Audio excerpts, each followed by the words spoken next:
Хадижа, еда вкусная? Мгм. Нравится тебе в садике? Да. Что тебе больше всего нравится? Еда.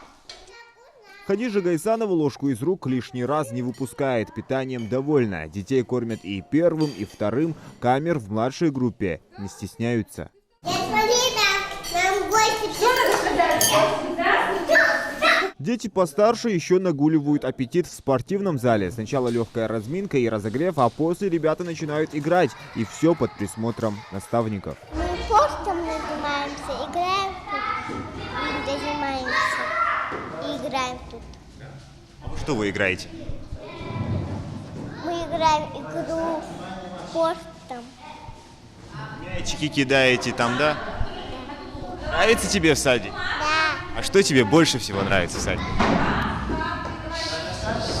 Что учимся, что мы занимаемся. Для этих детей тут все новое. Многие пришли в открытый весной этого года садик впервые. Всего в дошкольном учреждении 10 групп. По 2 ясельных и старших, 3 младших и столько же средних. Ребят набирали с 2 лет. Мы занимаемся уроками. Еще мы рисуем. Еще из пластилинов делаем. Учитесь писать, считать? Да, учимся. Нравится тебе вообще ходить? Да, Почему? потому что тут красиво, тут мои друзья. Бывает такое, что вообще не хочется ходить в сад. Бывает. И что ты говоришь маме в этот момент? Я говорю, что я не хочу ходить в садик. А мама что? Мама говорит, что надо идти в садик. Говорит.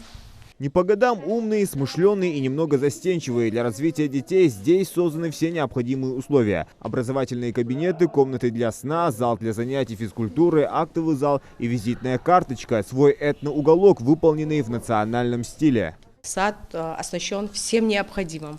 Сад очень просторный, светлый, уютный. Я так думаю, родители все довольны.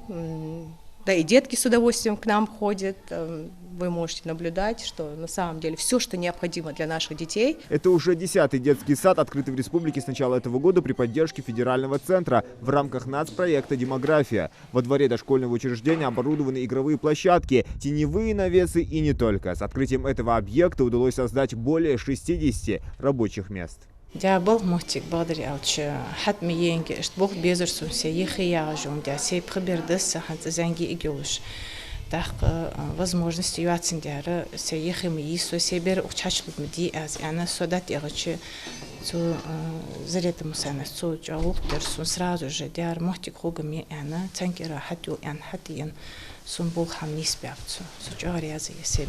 В Гамурзиеве проживают более 12 тысяч человек, и соцобъект был просто необходим для жителей. Это уже второе дошкольное учреждение в округе. Садик полностью заполнен, он рассчитан на 220 воспитанников. Единственная проблема, с которой сталкиваются жители – отсутствие качественной дороги.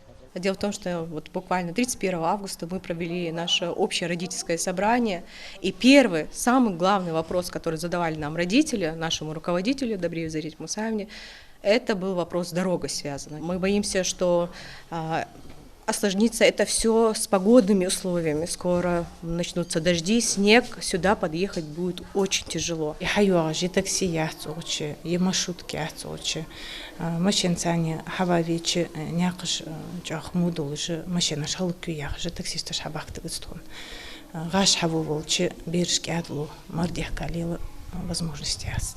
Руководитель субъекта поручил главе города Назрани в ближайшее время изыскать средства и заасфальтировать подъезд к детскому саду. Местные власти заявили, что проложат дорогу по улице Вышегурова до Безымянной протяженностью 200 метров уже в этом месяце. И вопрос, если нет, смотрел, через дальше яндали ухбета, огрешите вопрос и поручение им датчик цех, что да должен дать.